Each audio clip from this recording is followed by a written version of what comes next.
English Leap Podcast. From Speak English with Class. Hello, everyone. Welcome back to the English Leap Podcast. I'm Jennifer, and as always, I've got my amazing co-host Daniel here with me. Hi, Daniel. Hey, Jennifer. Hello, listeners. It's great to have you all back. We've got something really special lined up for today. But before we jump in, we just want to take a moment to appreciate all of you. Yes, absolutely.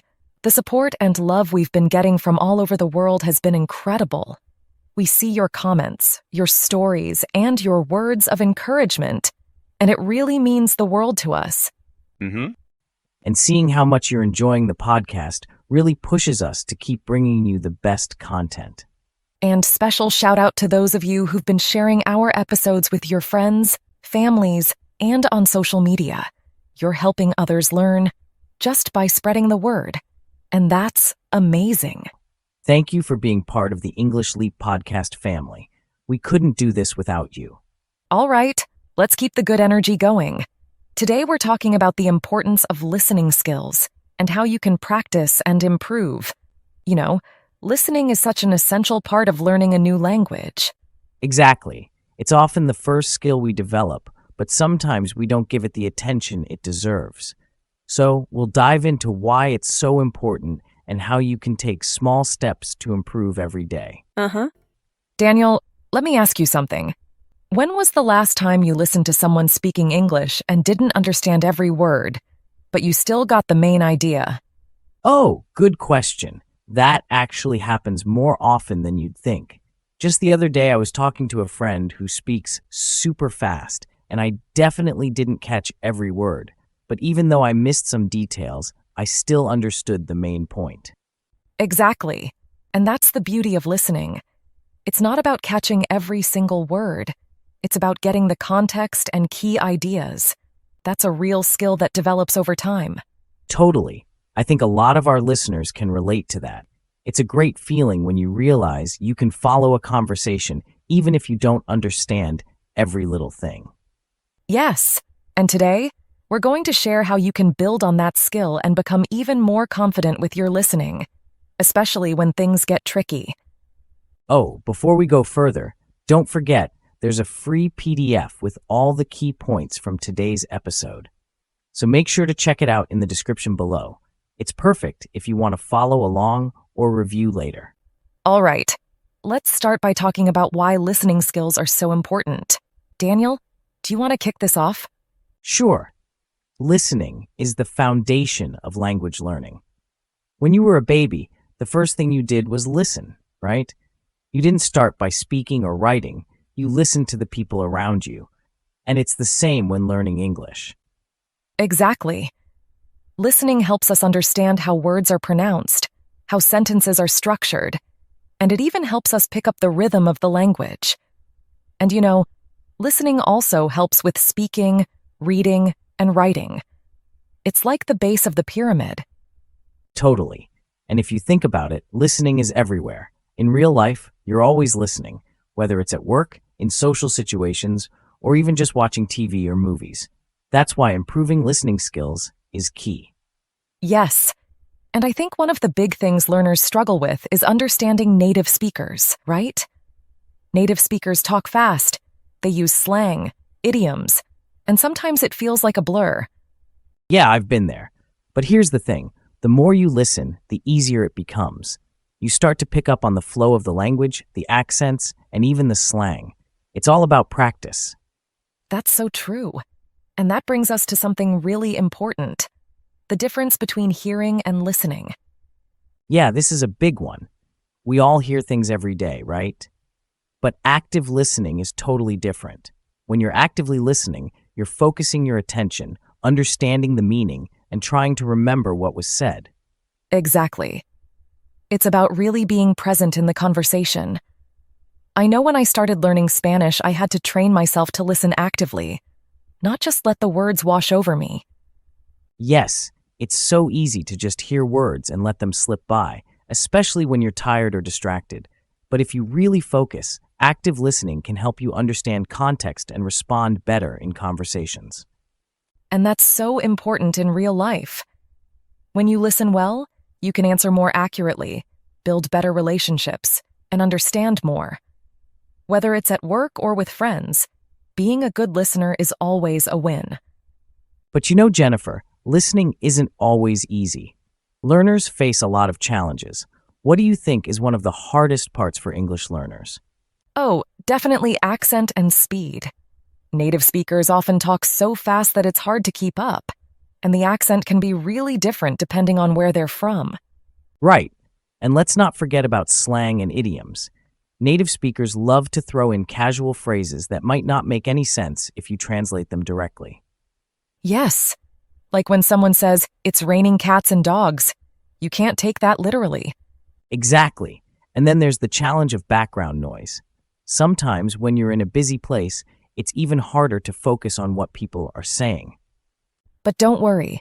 We've got some practical tips coming up to help you improve your listening, no matter what challenges you're facing. All right, so let's get into the good stuff. How to improve your listening skills. One great way to start is by listening to slower or clearer audio, like podcasts or audiobooks designed for learners. Yes. You can find videos on YouTube or podcasts where the speakers talk slowly and clearly, which helps you build confidence. Another tip is to use subtitles at first. Watch a movie or TV show with English subtitles, then gradually remove them as you start understanding more. Oh, I love that. Watching videos multiple times can also help. You'll catch things the second or third time that you missed before. And one of my favorite tips, focus on key words. Even if you don't understand every single word, look for the important words that give you the overall idea of what's being said. Okay, now let's talk about some resources you can use to practice listening. Daniel, what's your go-to recommendation? Oh, I always suggest podcasts for learners. There are so many great ones out there where people speak slowly and clearly. It's perfect for beginners and even intermediate learners. Absolutely. Podcasts are a great way to immerse yourself in English, and you can listen to them anywhere, on your way to work, while doing chores, or even when you're relaxing. Exactly. And another good option is audiobooks. They're perfect because you can follow along with the story, and the narrators usually speak clearly. You can start with beginner-level books and slowly move up to more advanced ones. That's a great suggestion. And for those who love entertainment, watching TV shows and movies in English is a fun way to improve your listening. Start with shows that have simple dialogue, and as you get better, challenge yourself with more complex ones.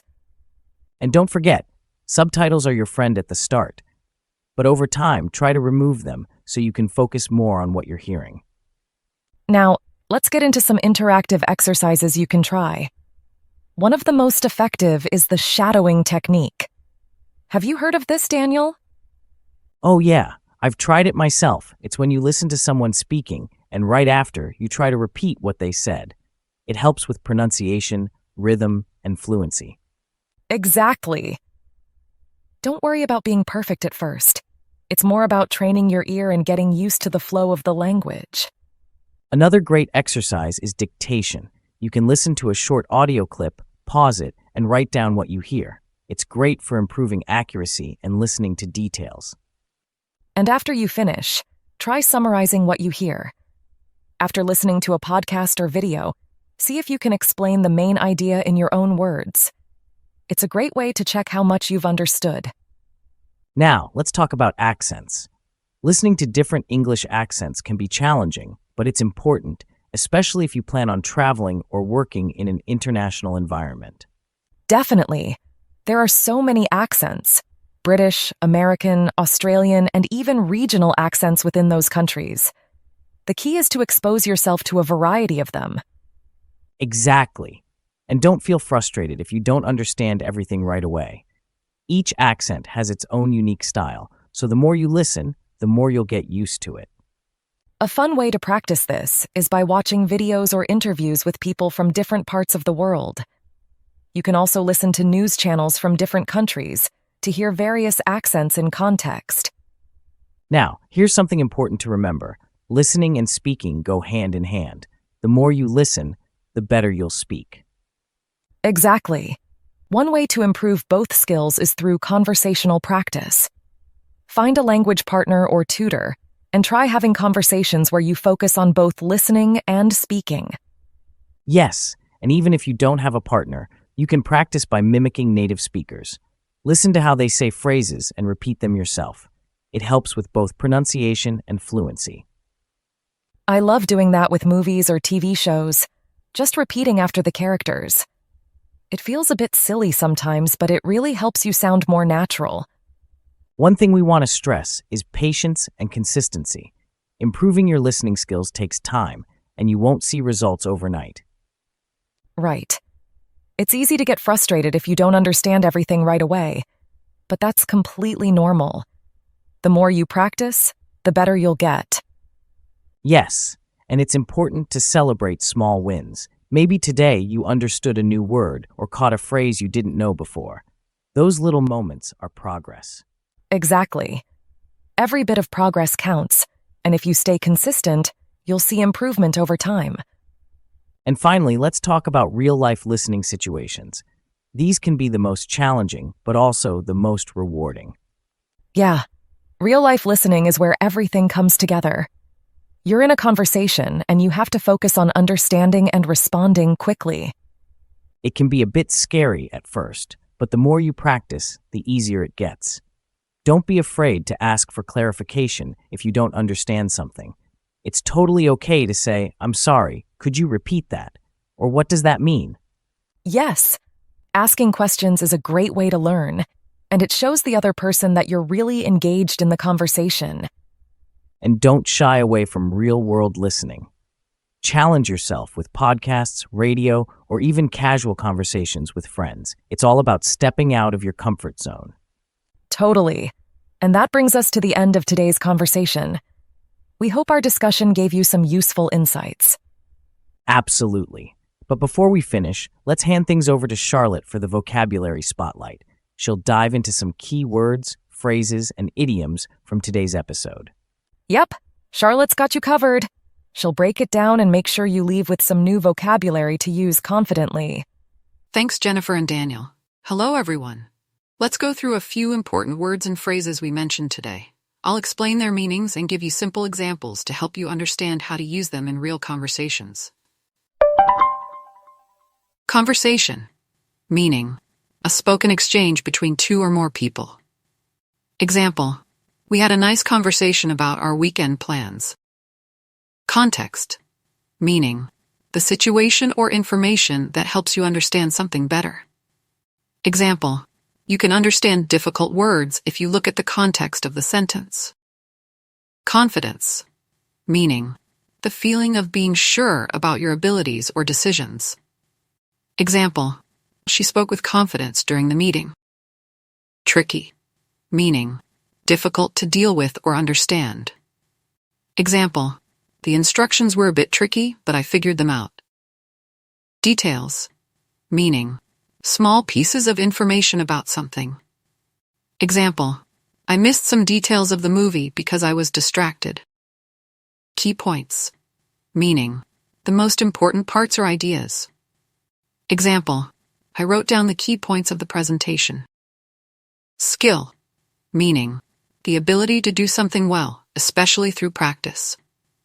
Example, listening is a skill that improves with practice. Build on. Meaning, to develop or improve something by adding to it. Example, you can build on your listening skills by practicing daily. Missed. Meaning, failed to notice or understand something. Example, I missed the beginning of the conversation because I wasn't paying attention. Super. Meaning, very or extremely informal use. Example, the lesson was super interesting today. Develop. Meaning, to grow or improve over time. Example, your listening skills will develop with more practice. Totally. Meaning, completely or entirely. Example, I totally agree with you on that point. Realize. Meaning, to become aware of something or understand it clearly. Example, I realized I had left my keys at home. Flow. Meaning, the smooth and natural movement or progress of something. Example, The flow of the conversation was easy and natural. Get the gist. Meaning, to understand the main point or essence of something, even if not all the details are clear. Example, I didn't catch every word, but I got the gist of what she was saying. Go over your head. Meaning, something that is too difficult to understand. Example, the technical terms went over my head, but I understood the main idea. Kick off. Meaning, to start or begin something. Example, let's kick off the meeting with some introductions. Beauty of something. Meaning, the best or most beneficial part of something. Example, the beauty of learning online is that you can study at your own pace. Feel like a big win. Meaning, to feel like a great success or accomplishment. Example, understanding the conversation felt like a big win after months of practice. Step out of your comfort zone. Meaning, to try something new or difficult that is not familiar or easy. Example, you need to step out of your comfort zone to improve your speaking skills. Hand in hand. Meaning, closely connected or working together. Example, listening and speaking go hand in hand when learning a language. Celebrate small wins. Meaning, to acknowledge and feel good about small successes. Example, it's important to celebrate small wins as you improve your English. Pick up. Meaning, to learn something by practice or experience. Example, you can pick up new phrases just by watching TV shows in English. Feel frustrated. Meaning, to feel upset or annoyed because something is difficult. Example, I felt frustrated when I couldn't understand the speaker, but I kept listening. That wraps up today's vocabulary review. I hope these new words and phrases were helpful, and you're excited to start using them in your daily English conversations. Thank you, Charlotte. That was super helpful as always. Yes, we appreciate it. Building your vocabulary step by step is a powerful way to boost your English. Wow, we've covered a lot today. From why listening is so important to practical exercises and tips, you've got everything you need to improve your listening skills. Absolutely. And don't forget, we've got that free PDF with all the key points from today's episode. You can find it in the description below. Yep, it's a great way to review and make sure you're putting these tips into practice. Thank you so much for joining us today, everyone. We hope you found this episode helpful, and we can't wait to hear about your progress with listening. Keep practicing, stay patient, and keep leaping towards your English goals. Until next time, happy learning. See you next time, everyone. Your progress doesn't end here. To continue advancing your English skills, click on the next video or explore the additional videos we've thoughtfully selected for you.